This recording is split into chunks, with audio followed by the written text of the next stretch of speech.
Hey man, say man, it's your boy Dreshiesty. We back at y'all with another reaction video. Today we got gangster killing his own friend in Atlanta. Man, Atlanta been going outside lately, bro. First we got Thug a snitch, Gunna a snitch, 21 Savage just got Lotto pregnant. What the fuck, gang? Let's get into the vid, bro. As always, man, I don't fake none of my reactions, man. Y'all sit back, chill, watch the vid with me, man. Let's get into it. Imagine this. Your best friend for 10 years, your business partner, the guy who shows up when you call for help, is the same guy who kills you. In gangster life, these are supposed to be the people you trust with your life, but as the saying goes, there's no honor among thieves. What happens when loyalty doesn't matter anymore? When money, paranoia, gang politics, or just general self-preservation become more important than lifelong friendships? This is an experience that is all too familiar in Atlanta, a city with a crime rate almost double the national average. Atlanta is home to several gangs, feuding almost constantly over the decades, and it's only getting more violent even with a nationally consistent dropping crime rate. However, today's stories aren't about gangsters clipping rivals. It's about what happens when loyalty to money goes wrong, and gangsters leave their own friends for dead, or even worse, pull the trigger themselves. This is some of Atlanta's worst trap stories. Damn.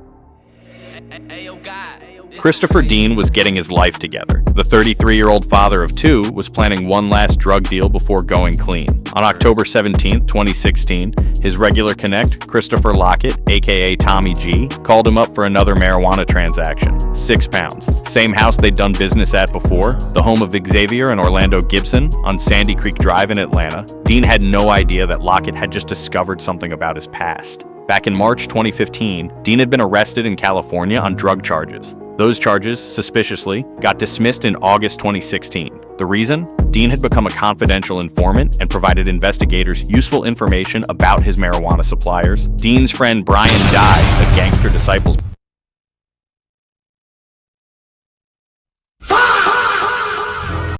So, bro, a fucking rat, yo. That's why they snatched him off the map. He a rat. They tried to make it seem like, oh yeah, he just did some backdoor shit. No, cuz a fucking rat, bro. They had to get him up out of there. What the fuck, gang? You mean to tell me I'm serving you, bro, and you going out and snitching, gang? You mean the whole time I'm serving a snitch? He getting whacked, bro. He gotta get whacked, bro. We gotta get him up out of here. We gotta get him off the map, bro. Stop playing with me, bro.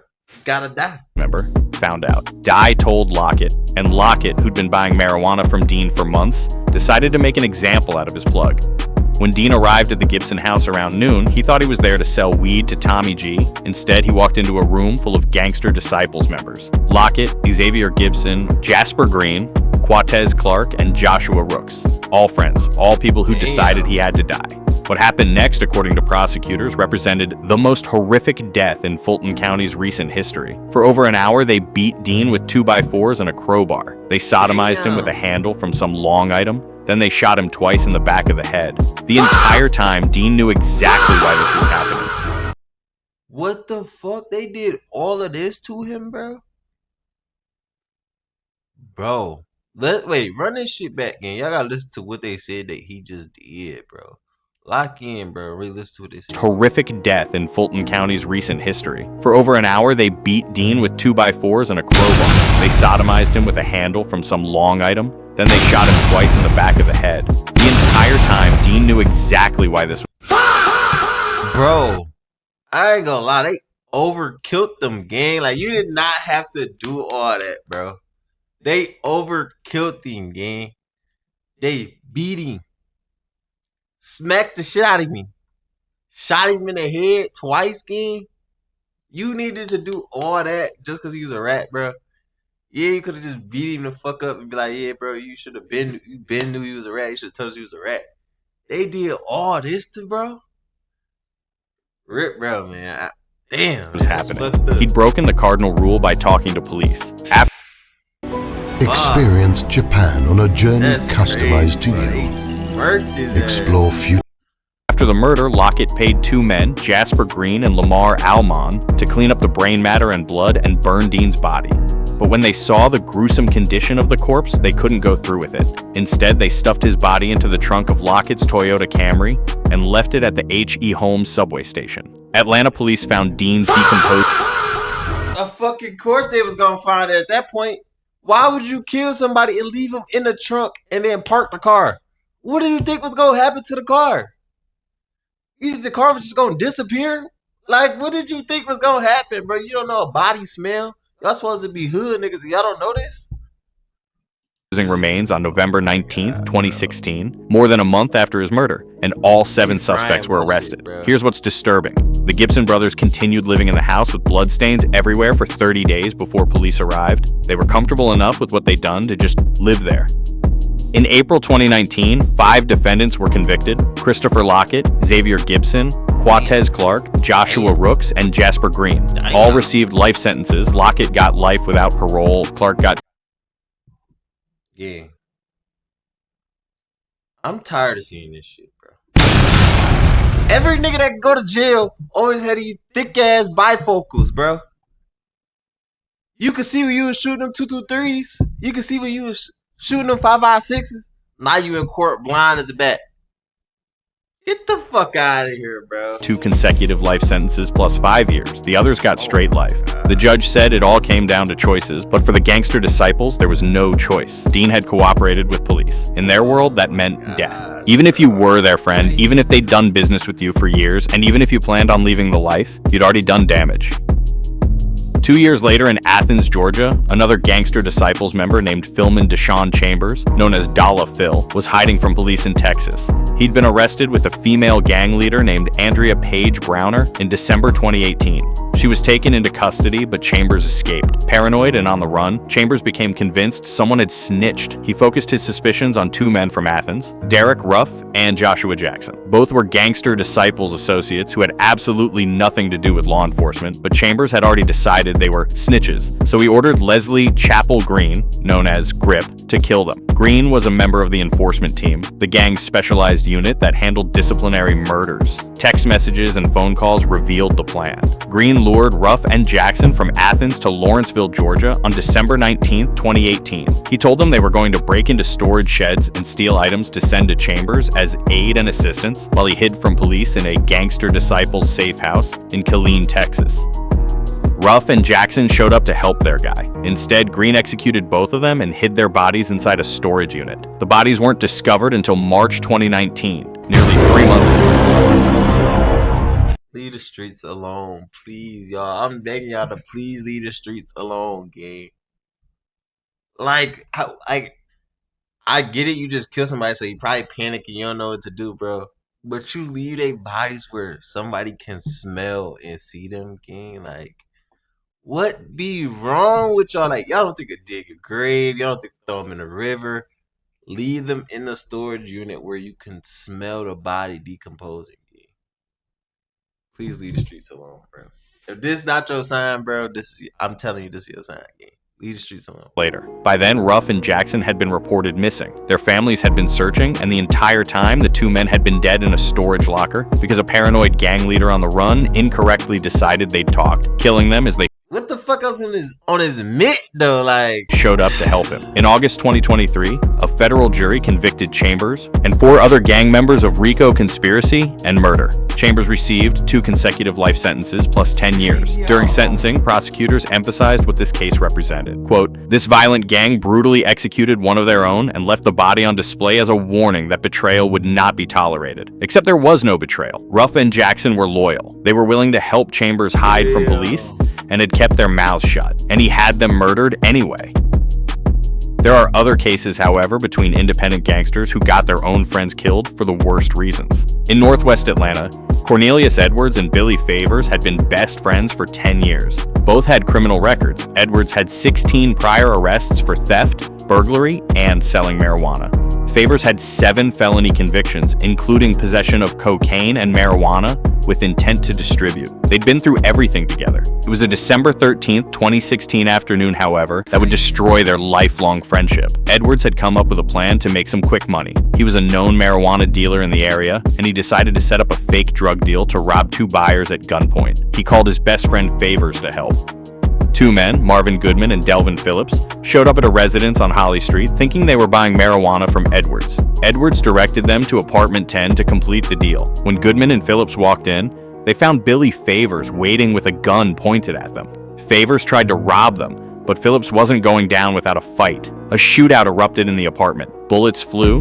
Phillips got shot twice, once in the arm, once in the chest, but he survived. Billy Favors also got shot twice in the chest and arm and died at the scene. Edwards' best friend of 10 years bled out on the floor of that apartment because Edwards sent him in there to rob armed drug buyers. During the investigation, Goodman and Phillips identified Edwards in a photo lineup, but the real nail in the coffin came when police recorded a phone conversation between Edwards and one of Favors' relatives. On that call, Edwards admitted he concocted the plan. He set the whole thing up. He directed the victims to that apartment. He knew Favors would be waiting there with a gun, and when it all went wrong, his best friend died while Edwards wasn't even in the room. In May 2018, a Fulton... Damn, bro.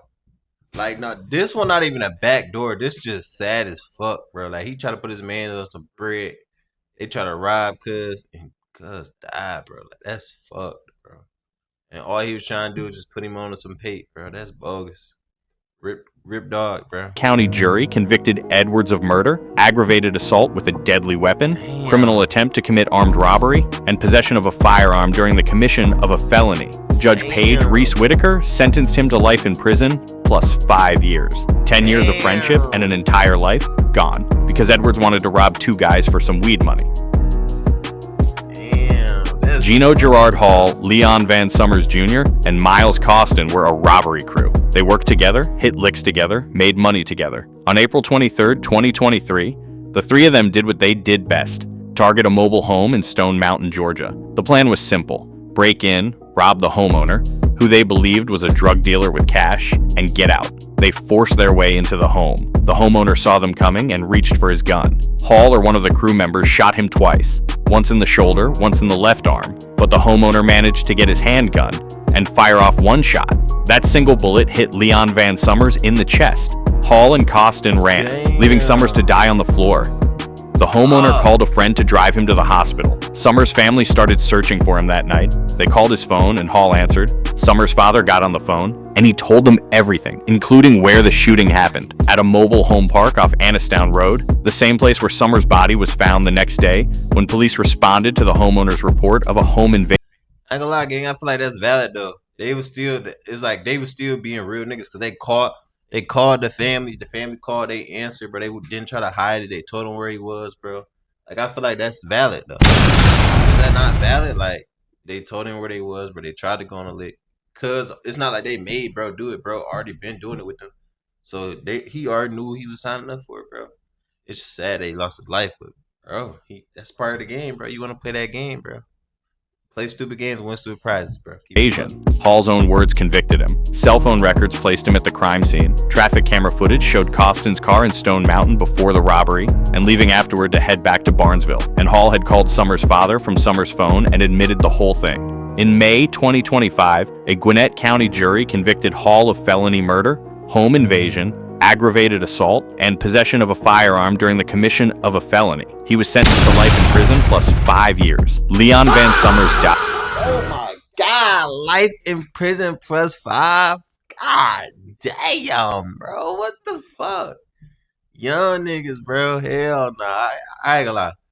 I ain't spending the rest of my life in jail. Fuck no. You're going to eat a dick. I'm running, escaping, killing myself, all type of shit before I go to jail for the rest of my life. You crazy. Died because his own crew member led him into a robbery, shot at an armed homeowner, then ran and left him there to bleed out. They were partners, but when it went bad, Hall saved himself and let Summers die alone on a stranger's floor. Miles Costin still faces trial for his role, but the pattern is clear.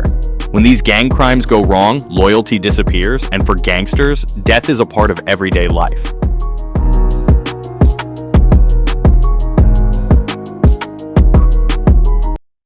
Alright, bro. I fuck with the vid, bro, but he kind of made it OD at the end, gang. Why is you trying to make it? He trying to make it seem like they just die like backdooring each other. The first 2 was backdoors for sure.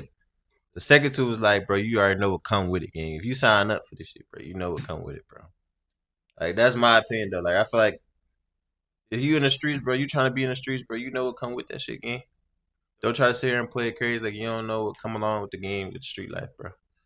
For real. If you gonna be in the streets, bro, you gotta stick to the streets. You feel me? But anyway, man, that's it. That's the video right there, man. Y'all let me know what y'all think. Let me know more in the comments if y'all want more reactions from his channel. He posts kind of straight little clips, man. But as always, man, y'all stay smooth, man. I'm gone.